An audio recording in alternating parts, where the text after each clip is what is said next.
Welcome to Twisted Truths, where betrayal meets brutal payback, and where the most unexpected twists expose what people are really capable of. This story isn't just shocking, it's personal. My name is Wesley Kane.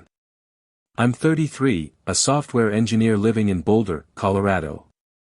From the outside, I'm just another quiet guy with a stable job, a modest condo, and an obsession with black coffee and 2 a.m. code sessions. But peel back a layer and you'll find a story most wouldn't believe unless they lived it. It started with a legacy, my grandfather's. Growing up, my mom vanished from the picture early. I was raised by my dad, Alan Kane, a man with silver-tongued charm and a poker chip addiction that turned love into collateral. He wasn't abusive. Just absent. Emotionally bankrupt. Physically unpredictable. My uncle, Darren Kane, was worse. A self-proclaimed business mogul who survived on appearances, not substance. I knew from early on that the men in my family were hungry, but not for success. For shortcuts. My saving grace was my grandfather, Franklin Kane. He was different. A former naval officer turned financial strategist who built a fortune brick by brick, without debt or favors. He taught me everything I knew about discipline, legacy, and the kind of wealth that wasn't just about money, it was about integrity. When I was 29, Grandpa sat me down and said, "Wesley, I've made my decision. I'm leaving the estate to you." My heart stopped. Not because I love you more. But because I trust you more. The Kane fortune, $4.2 million in stocks, property, and liquid cash. All in my name. I knew what that meant. I wasn't just inheriting wealth. I was inheriting war. The will was ironclad. Drafted with his lifelong attorney, notarized, and witnessed. My dad and uncle were left letters explaining exactly why they weren't getting a cent. To say they were furious would be putting it mildly. I didn't hear from my father for 2 weeks after the funeral. Then, like a vulture circling, he called me. "Wes," he said, using the nickname he'd ignored my entire life. "Let's talk." Just us. The first few conversations were manipulative. Guilt-wrapped in nostalgia. Stories of our better days, of sacrifices I never saw him make. Then came the plea. "You could share, son. You don't need all of it. Your uncle and I." "You mean the uncle who tricked you into bankrupting your retirement fund?" I said, calmly. Silence. Then came the threats. "If you're not going to do what's right by your family, don't expect us to sit quietly." I hung up. I didn't hear from them again, until I got a call that would change everything. It was a Sunday morning. Cloudy. I'd just come back from a trail run when my phone rang. It was Dad. His voice was unnervingly cheerful. "Hey, Wes. We're having a family barbecue next weekend. Burgers, music, just family stuff. No pressure. We'd love to see you." I should have known. But part of me, stupidly, naively, hoped it was real. That maybe the grief had softened them. That maybe they missed me. That they wanted closure. I said yes. That was my first mistake. I don't know what I expected when I pulled into my father's driveway that Sunday afternoon. The house looked the same. Same crooked mailbox. Same sun-faded lawn gnome I used to kick as a kid. But there was a tension in the air even before I stepped out of the car. 3 cars I didn't recognize were parked out front. The backyard was quiet. No music. No grill sizzling. Just the low hum of voices and the smell of something burning, probably more than food. When I stepped around the corner, every head turned to me. My dad stood near the patio, beer in hand, smiling too wide. Uncle Darren leaned back in a lawn chair, sunglasses on, his jaw clenched like he was chewing on something bitter. Beside him sat a man in a navy suit, briefcase at his feet. A lawyer. "Wesley. You made it, my dad boomed, walking toward me like this was Thanksgiving dinner and not an ambush. I stayed still. My grip tightened around the folder I'd brought, copies of Grandpa's will, in case this turned ugly. Which, of course, it did. They didn't even try to ease into it. We thought we'd talk about the will, Uncle Darren said smoothly, removing his sunglasses like he was in a courtroom drama. This situation, it's not fair. We're family. We deserve our share. Your father was of sound mind, I replied. You both got your letters. He made his choice. Dad snorted. Letters? You think a couple of pages make up for 40 years of raising a son? I looked at him and said nothing. Because he hadn't raised a son. He'd raised expectations, and disappointed them every time. The man in the suit finally spoke. Mr. Kane, we've drafted a proposal. If you're willing to split the estate equally, 33% each, your father and uncle are prepared to drop any future legal contest. I actually laughed. Drop what? You have no claim. This isn't a negotiation. This is an ambush. Uncle Darren stood slowly, buttoning his blazer. No, Wesley. This is an opportunity to avoid war. Because if we go to court, we'll make sure your name is dragged through every inch of dirt we can find. My stomach twisted. Not because I was scared. But because I realized how far they were willing to go. And how little I meant to them beyond what I could give. They didn't see a son or a nephew. They saw a vault. I turned to leave, but my father stepped in front of me. You think you're better than us, boy, he hissed. You were nothing before your grandfather's money. That was the moment something inside me broke. Not with anger. With grief. Because he meant it. He really thought the only thing valuable about me was what I'd inherited. I didn't respond. I just walked past him, through the gate, back to my car. They didn't follow me. They didn't call. But the silence that followed was worse. Over the next 2 weeks, I stopped sleeping. I'd wake up drenched in sweat, hearing my father's voice in my head. You were nothing before the money. I'd open emails and find anonymous threats. My social media filled with whispers, comments implying I'd manipulated my grandfather, that I'd isolated him, pressured him, taken advantage of an old man's fading mind. The lawyer called once more. Told me they were filing a formal claim to contest the will. I barely remember what I said. I just remember how empty I felt afterward. Like I'd lost my grandfather all over again, and this time, there was no one left to protect me. I sat in my apartment for hours some nights, just staring at the wall. Grief, rage, betrayal, all of it swirled together like storm clouds, pressing down on my chest. Was I really strong enough to fight this? Could I really take on my own blood and survive it? I didn't know. Until I opened a letter I'd almost thrown away. It was from my grandfather. Not the will. Not a legal document. A personal letter. He'd written it 2 weeks before he passed. I'd found it tucked inside one of the ledgers he left me. In shaky handwriting, it said. If you're reading this, they've come for you. I wish I could protect you from it, but I can't. All I can give you is the truth, and the tools to survive it. You were always different, Wesley. You listened when no one else did. You learned what the others refused to. Do not let them break you. What I've built is now yours to protect, not just the money, but the values. Use it well. And when they strike, don't just defend yourself. Outthink them. That night, something shifted inside me.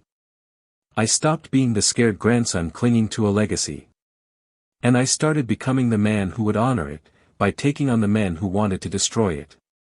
I didn't sleep that night. After reading Grandpa's letter, I sat in the corner of my living room surrounded by boxes. Not just any boxes, his boxes.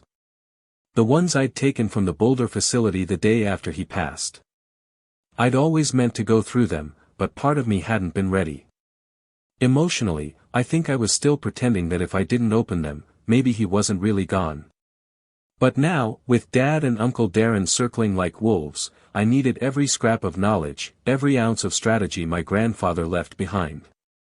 The first few boxes were what I expected: bank statements, quarterly reports, investment documents. I read through them slowly, carefully. Then I found a file labeled "Private Records, not for Wesley, unless things get ugly." I laughed under my breath. He always knew they'd come after me. Inside was a single manila envelope. No legal jargon, no stock certificates. Just pages. Handwritten pages. In his unmistakable scrawl. What I read changed everything. It was a journal of sorts: dates, figures, personal notes. Grandpa had meticulously tracked every dollar he ever gave to my father and uncle. Over 20 years of loans, with no repayment, investments into fake businesses, payments to cover lawsuits and gambling debts. He hadn't just given them money. He'd tried to rescue them, over and over again. And they'd spit on every chance. There was one entry from 8 years ago that hit me like a punch to the chest. Alan forged my signature on a loan application. Darren covered for him. I didn't press charges, but I should've. That was the moment I realized they would burn this legacy to the ground if I left it in their hands. He even included a scanned copy of the forged document, alongside a real one, pointing out the differences in handwriting, pressure, and ink spread. I stared at the evidence for over an hour. They hadn't just betrayed me. They'd betrayed him. They were criminals. Crooked to the bone. And he'd known all along. He just couldn't bring himself to press charges against his own sons. But I wasn't him. I could. And I would. I spent the next 3 days assembling everything. I scanned every document. I highlighted every payment, every forgery, every breach of trust. I cataloged it in a digital folder labeled Kane Contingency. Because now this wasn't just about protecting my inheritance. This was about exposing the lie of the Kane family. About holding two powerful, manipulative men accountable, for the first time in their lives. And the best part? They didn't even know I had it. But I wasn't going to go straight to the authorities. Not yet. No. This had to be surgical. Public. Devastating. I had to let them believe they'd won, or at least had a chance. And then I'd pull the rug out from under both of them in front of everyone they ever fooled. The lawyer. The community. Their business partners. Their fake friends. Their own children. And if I played it right, they'd destroy themselves without even realizing I was holding the matches. But first, I had to make a few calls. The first was to Mr. Wyatt, Grandpa's old financial advisor. I didn't know him well, but I remembered him from the funeral, a soft-spoken man in his 70s with a steel-trap mind. He picked up on the third ring. "Mr. Kane?" he asked. "Wesley," I said. "I need to ask you something. And I need the truth." I asked him about the forged documents, the mysterious loans, the private letters my grandfather had referenced in the journal.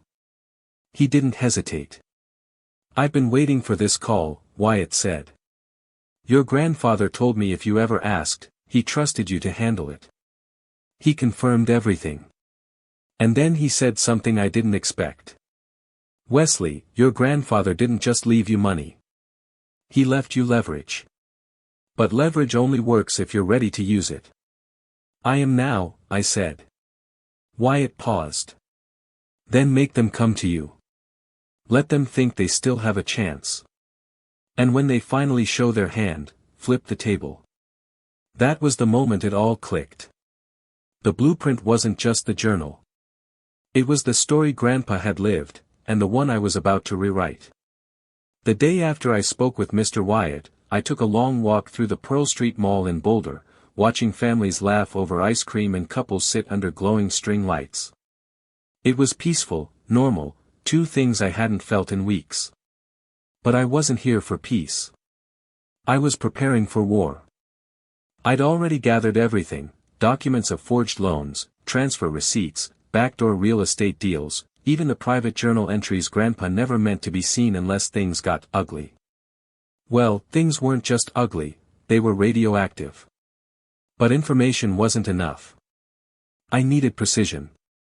So I started thinking like my grandfather taught me.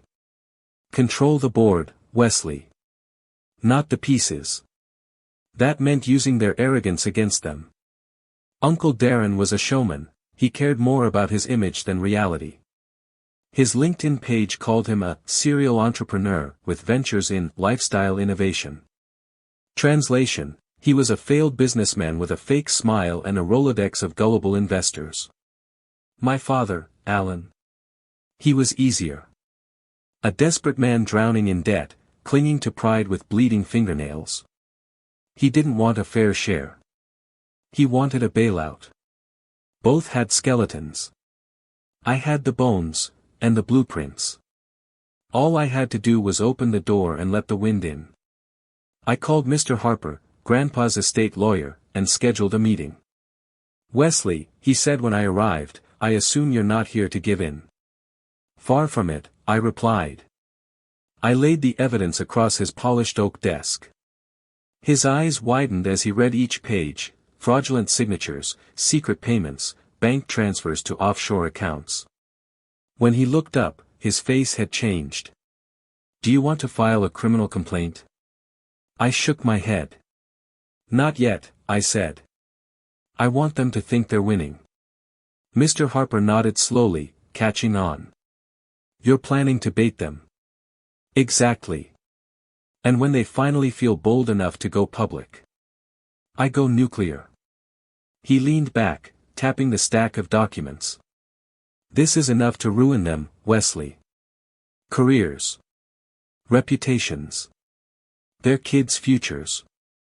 I'm not doing this for revenge, I said. I'm doing it for Grandpa. For the truth. He studied me for a long moment. Then said quietly, then let's plan this right. Over the next 2 weeks, Mr. Harper and I crafted a counterattack so meticulous it felt like chess in slow motion. Here was the strategy. 1. Let them think I'm cornered.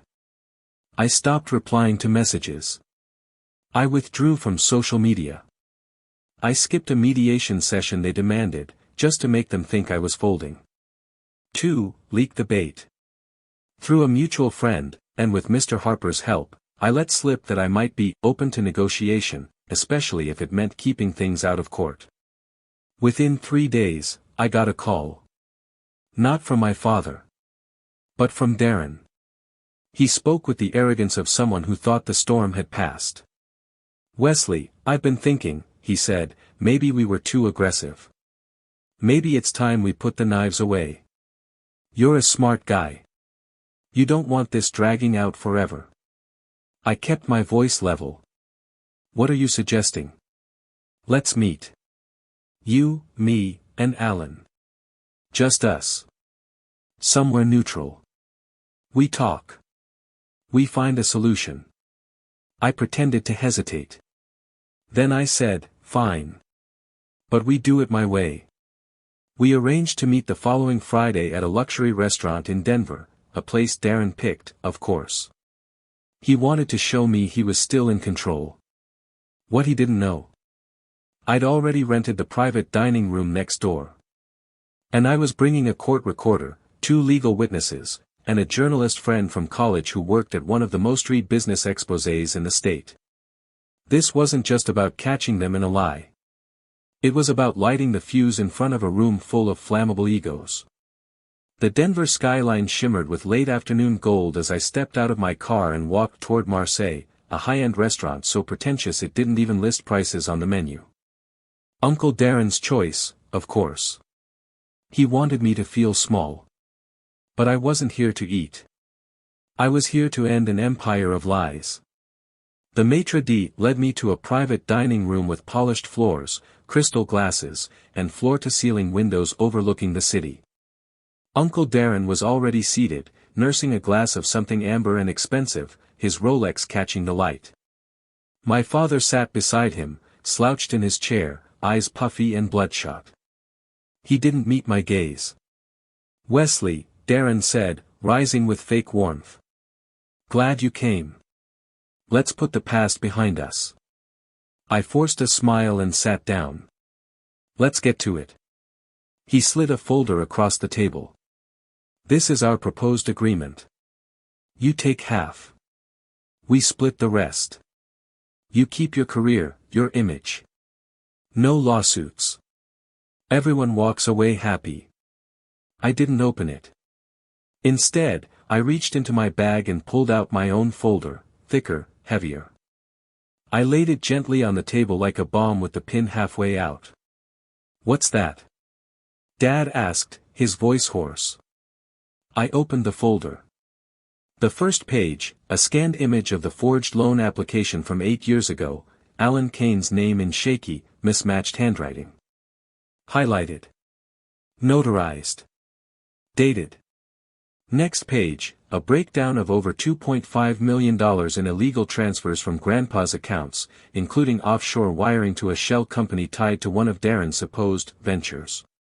Then came the receipts. Emails. Bank logs. Letters. Statements.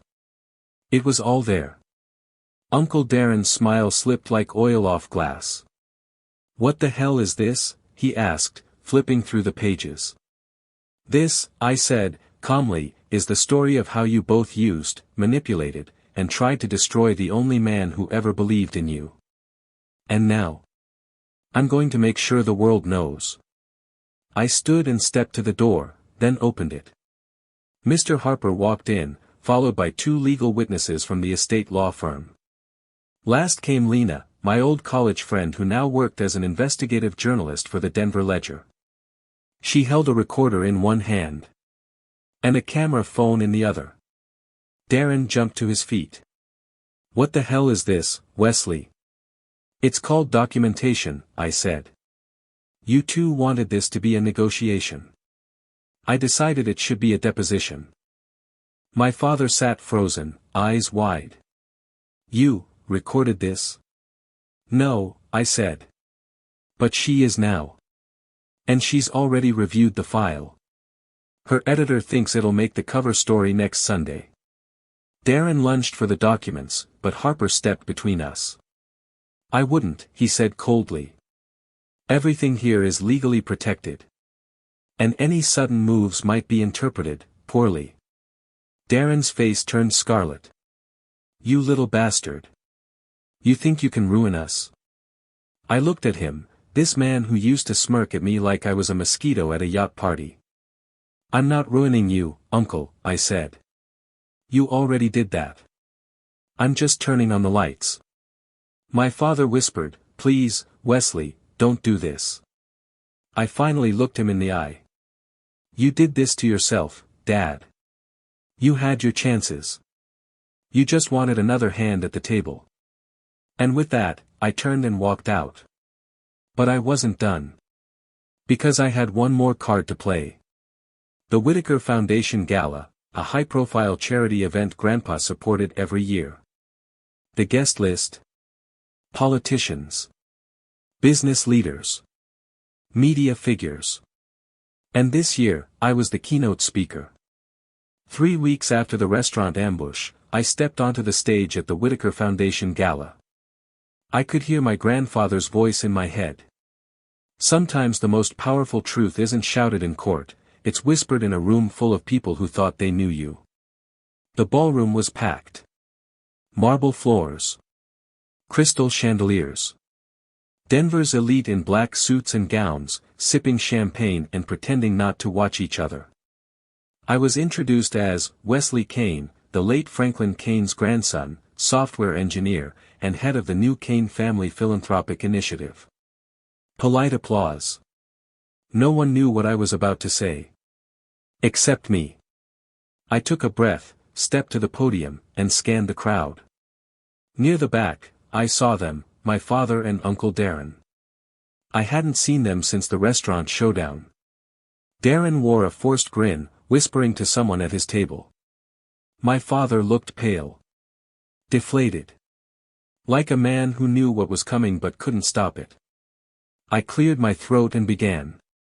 Thank you. Not just for being here, but for giving me 5 minutes of your attention. Because what I have to say tonight isn't a speech. It's a reckoning. The room went still. Cameras turned. Glasses lowered. My grandfather was a man of numbers, sure. But more than that, he was a man of discipline, of truth, of legacy. And he left me something I didn't expect, not just wealth, but a record of everything that nearly destroyed it. I looked directly at Darren. In the last decade, over $4 million of this foundation's assets were funneled into fake business ventures, unauthorized personal loans, and offshore accounts. And I have the documents to prove it. Gasps rippled through the room. A woman near the front dropped her fork. Whispers rose like steam. These schemes weren't the work of strangers. They came from within the family, from 2 men my grandfather once trusted. 2 men who, until tonight, still claimed to speak for the Kane name. I turned toward the back of the room. Uncle Darren. Dad. You know what you did. And now. So does everyone else. Darren stood up, face flushed. This is slander. He's mentally unstable, he's lying. I held up a folder. The same folder I brought to the restaurant. Then another, copies delivered to the Denver Ledger, the state attorney's office, and the IRS. If I'm lying, I guess we'll all find out in court. The crowd erupted. Some with gasps. Others with applause. My father slumped in his seat, hands over his face. He didn't try to argue. He knew it was over. This foundation, I continued, will not be used as a slush fund for men who confuse greed with entitlement. From today forward, it will be run by a new board. Transparent. Accountable. And everything my grandfather intended it to be. As I stepped away from the podium, a wall of flashes lit up the room. Reporters surged forward. People reached out, some clapping, others shaking their heads in disbelief. I didn't stop to soak it in. Because revenge wasn't the goal. Restoration was. But the real twist came after the gala.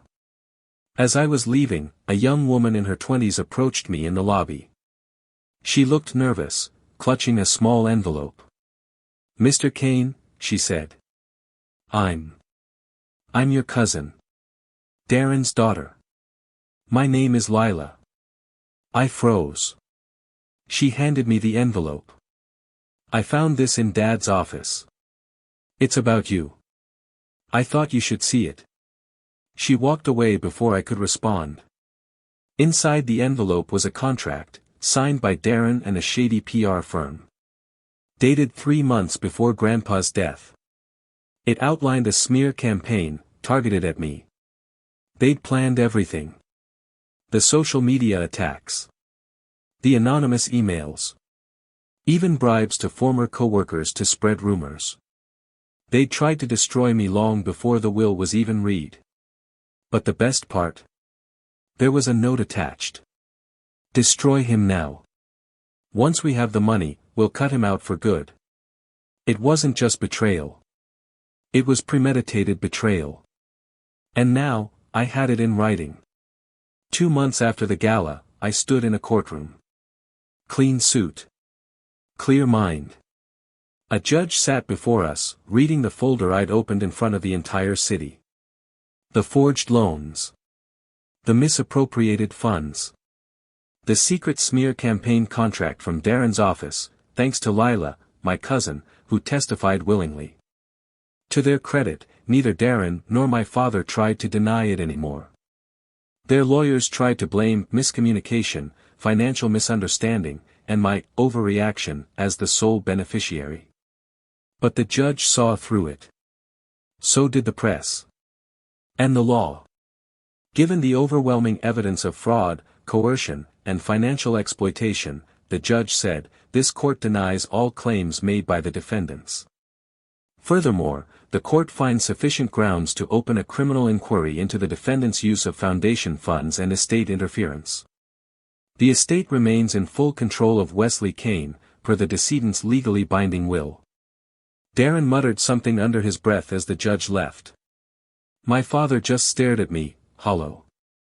That moment didn't feel like victory. It felt like release. A few days later, I got the call confirming what I already knew. The state was pressing criminal charges. Darren would likely serve time. My father might avoid jail but not shame. He'd lost everything, his reputation, his leverage, his son. I did something that would surprise most people. I wrote a letter to the court requesting leniency for my father. Not because I forgave him. But because, deep down, I didn't want to become what they were, vengeful, cruel, empty. He was a broken man. And sometimes the best revenge is moving on while they're still stuck in the ruins. I took the millions my grandfather left me and built the Franklin Initiative, a program offering scholarships to first-generation students in finance and engineering. A separate arm now funds small businesses in underprivileged neighborhoods throughout Colorado. The motto? Discipline over desire. Legacy over greed. It was pulled straight from one of Grandpa's old notebooks. I also partnered with my old college friend Lena, the journalist who helped me expose the truth.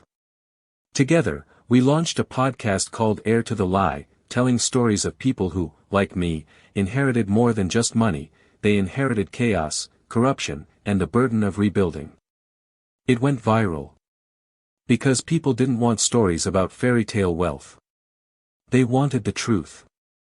Twisted. Honest. Earned. Like mine. In the end, truth has a way of surfacing, even if it comes twisted through pain and betrayal. As one wise voice once said, sometimes your greatest enemy was once your closest ally. If this story struck a chord with you, let us know in the comments. And don't forget to subscribe, share, and spread the word, because justice deserves to be heard.